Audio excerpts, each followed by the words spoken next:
es un tema bastante que en lo personal me gusta mucho, más sin embargo no hay tanta literatura sobre esto. Lo que he aprendido ahora sí que ha sido casi por pura práctica. Lo que primero se hace es, yo acostumbro a mis aves a donde tengo mi palomar, ahí les doy alimento, ahí les doy agua, que se sientan cómodas, y entonces empiezo a entrenarlas, digamos, por distancias. Primero 100 metros, 500 metros, 1 kilómetro, con tal de que mis palomas regresen ahora sí que a su casa, a su hogar. Entonces cada vez yo voy aumentando un poquito más la distancia. ¿Qué hacía yo? Bueno, llevaba la paloma, digamos, si salía de Alemania, la quería llevar a Francia, primero la entrenaba donde quedaba Francia para que ella regresara a Alemania. Por obvias razones ya no se utiliza ese tipo de correo. Entonces ahora... Hola, ¿qué tal? Buen día, bienvenidos a este podcast donde exploraremos todo lo relacionado con el cuidado y la alimentación de las aves. Yo soy su amigo y servidor Lalo Rolas y como en cada episodio compartiremos con ustedes consejos útiles, entrevistas con expertos y por supuesto las últimas novedades en el mundo de las aves. Estoy seguro que encontrarán el consejo más útil para el cuidado y el bienestar de sus aves y con esto lograr aumentar la productividad de ellas. El tema del día de hoy, alimentación de palomos de competencia. Así que, comenzamos.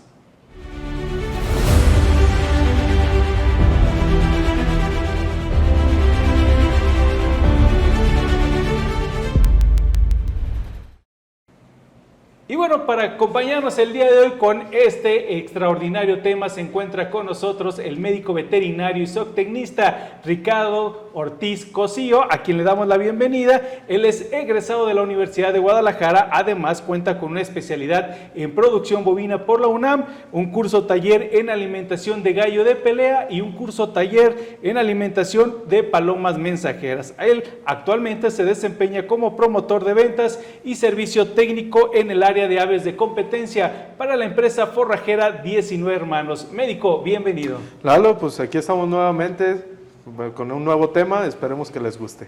Y un tema bastante interesante, platicábamos incluso, médico, antes de entrar a grabar sobre esto de los palomos o las palomas mensajeras, que ya te decía yo que en una ocasión algunos de mis alumnos me decían, maestro, ¿cómo entrenan a las palomas para que puedan ir y llevar un mensaje o que vayan del punto A al punto B y regresen? Yo me gustaría que a manera de introducción nos platiques cómo hacen esto. Mira, pues es un tema bastante que en lo personal me gusta mucho, mas sin embargo no hay tanta literatura sobre esto. Lo que he aprendido ahora sí que ha sido casi por pura práctica.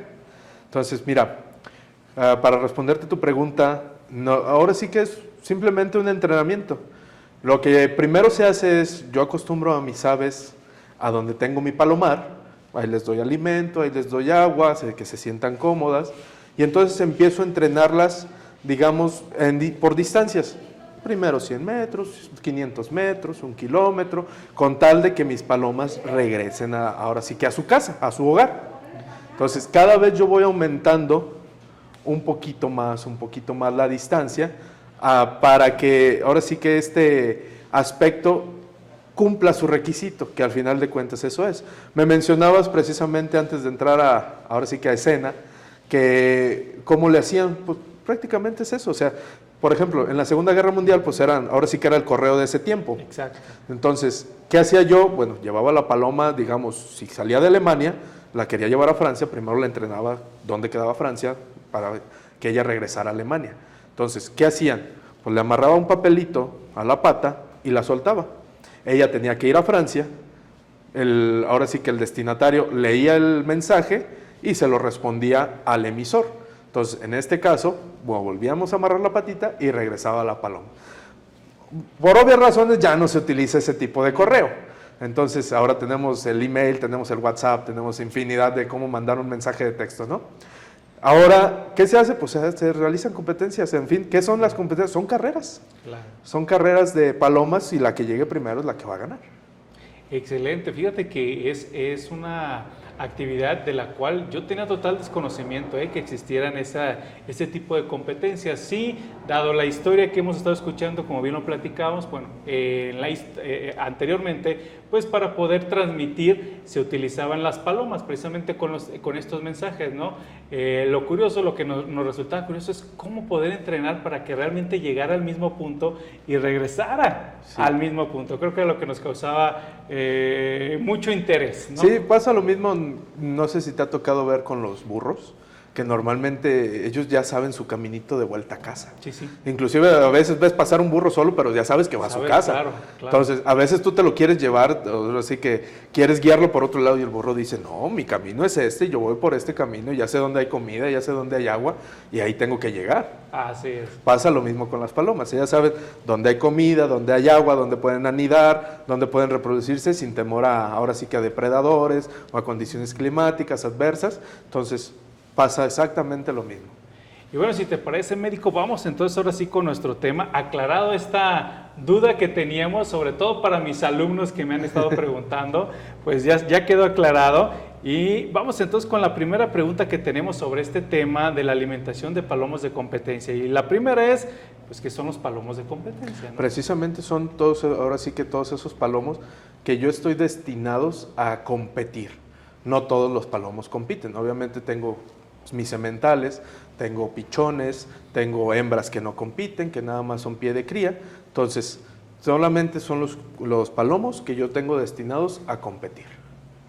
Vamos a retomar un poquito este término de pie de cría, que ya en algún otro podcast lo habían mencionado, pero hace referencia precisamente a que es el ejemplar para poder seguir obteniendo productos o aves, ¿no? En este caso, sí, exacto, nosotros en veterinaria les nombramos F1, que son los, vamos a decir, los padres, que son de las líneas que nosotros queremos reproducir o que hemos probado, en este caso en los palomos, y que tienen buenos tiempos, que tienen buena resistencia, que vuelan bien, que en condiciones adversas también tienen para afrontarlo. Entonces yo ya sé que esos tipos de aves son los resultados que yo quiero obtener.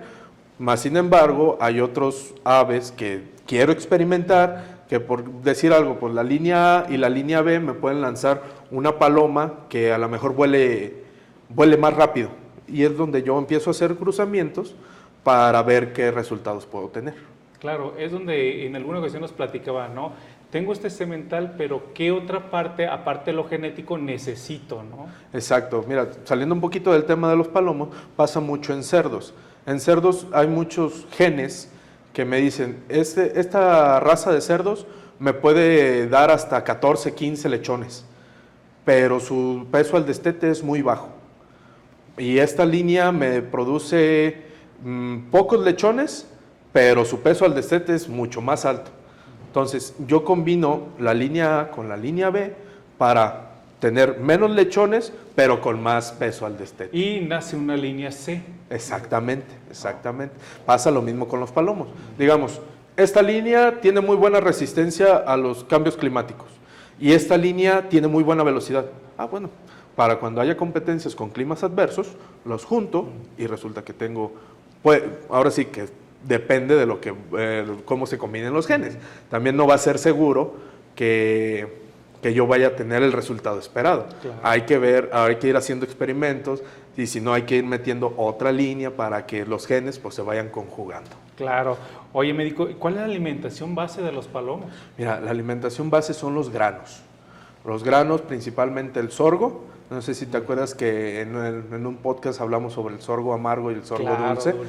Entonces, en este caso hay que tener cuidado que siempre sea sorgo dulce porque si no vamos a tener esa pérdida de alimentación y normalmente un alimento balanceado para palomos el 50-55% es sorgo.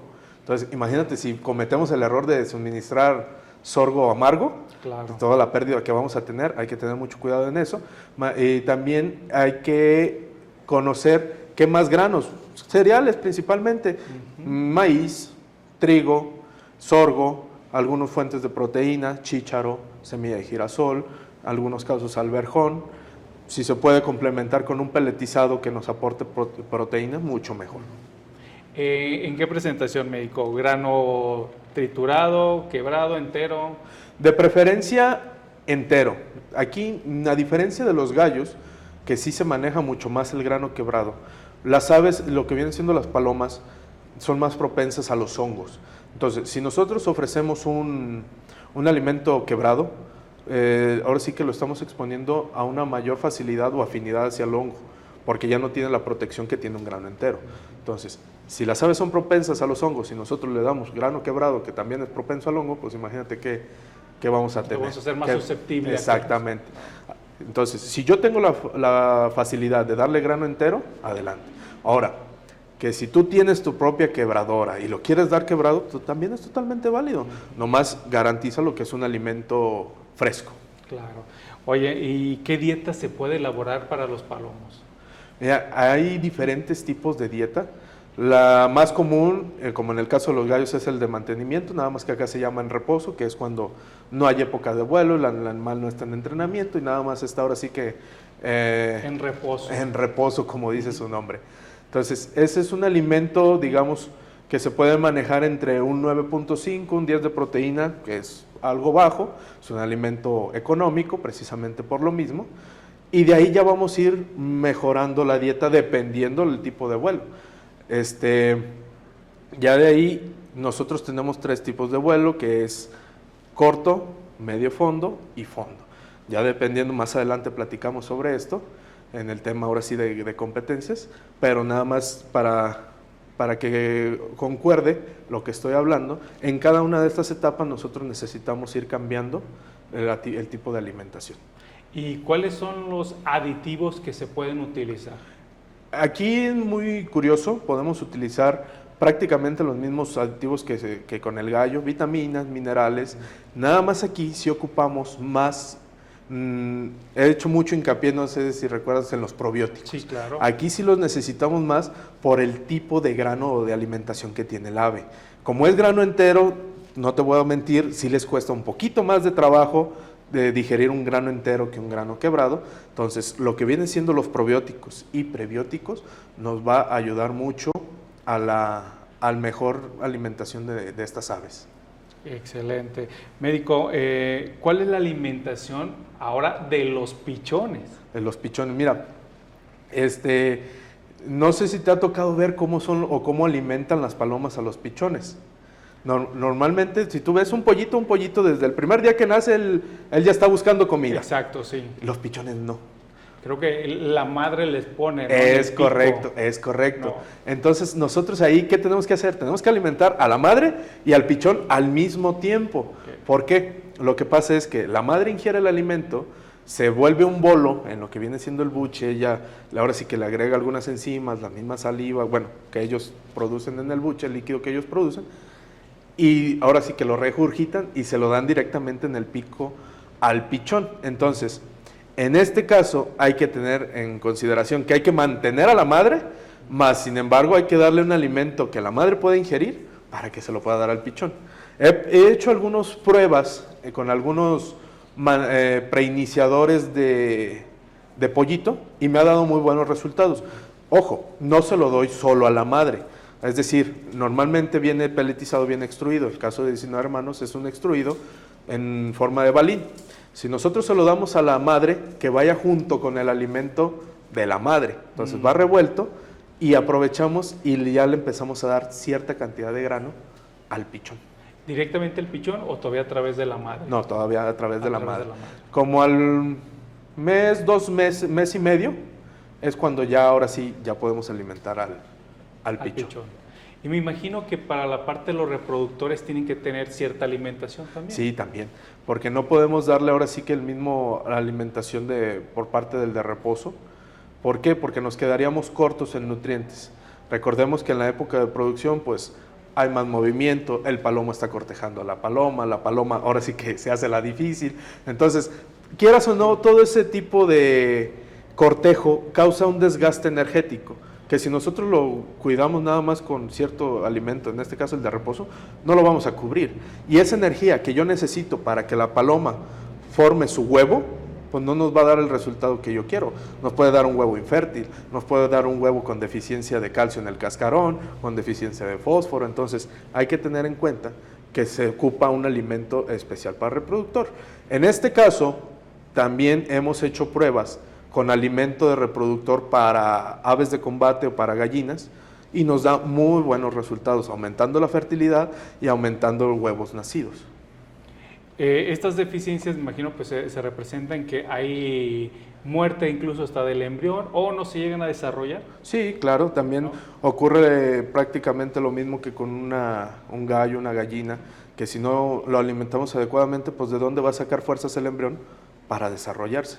Que a final de cuentas, nosotros en el alimento, pues es donde le estamos dando la fuerza necesaria al embrión para que se forme, para que él mismo nazca, porque eso es también algo común, que se puede decir común, que si yo no tengo la alimentación adecuada, puedo tener los nutrientes necesarios para que el pichón o el pollito se forme, pero ya no llega a la meta de la carrera. ¿Cuál es? Nacer.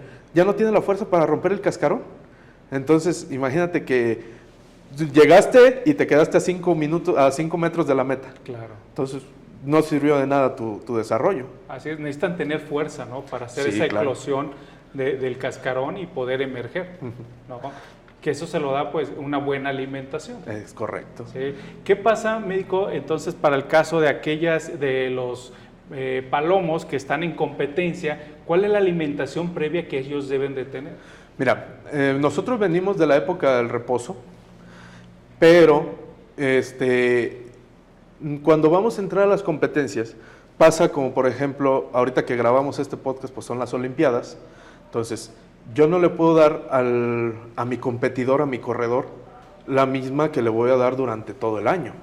Ahorita que va a ser la competencia, él necesita un extra, él necesita algo más.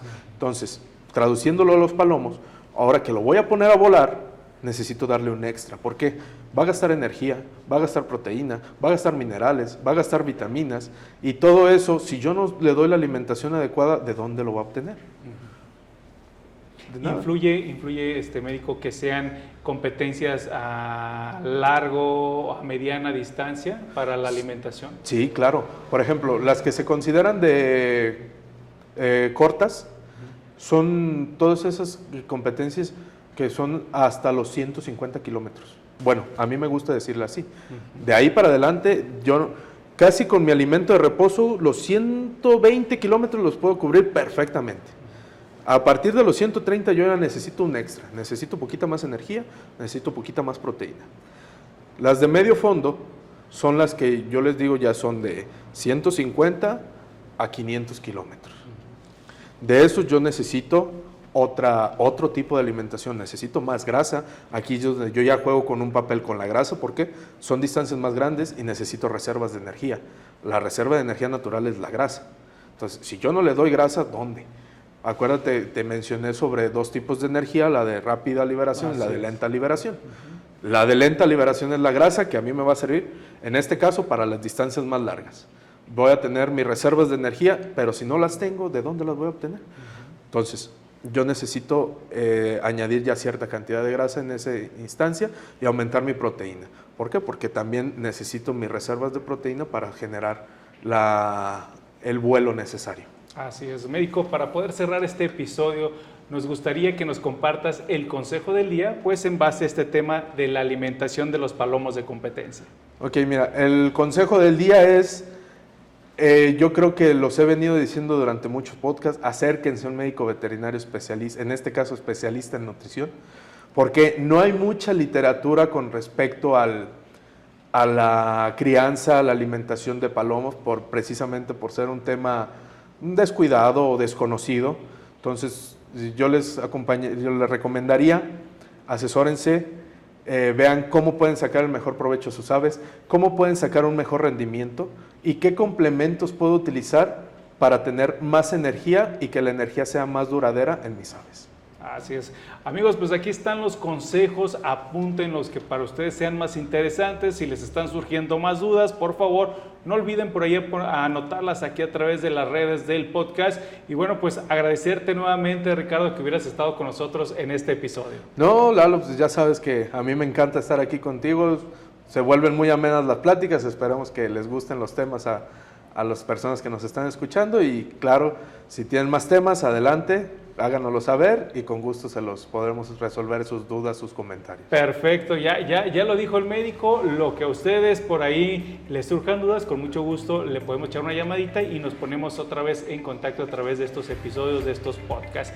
Amigos, gracias por habernos acompañado el día de hoy, gracias por el favor de su atención, los sigo invitando a través de las redes sociales, déjenos sus comentarios, sus dudas, sus preguntas, que con todo gusto las vamos a canalizar con la persona adecuada y darles la respuesta que ustedes necesitan. Yo soy su amigo y servidor Lalo Rolas, gracias por acompañarnos en este podcast y no me resta más que agradecerles a cada uno de ustedes el que nos hayan acompañado. Cuídense mucho y yo los veo en una próxima emisión.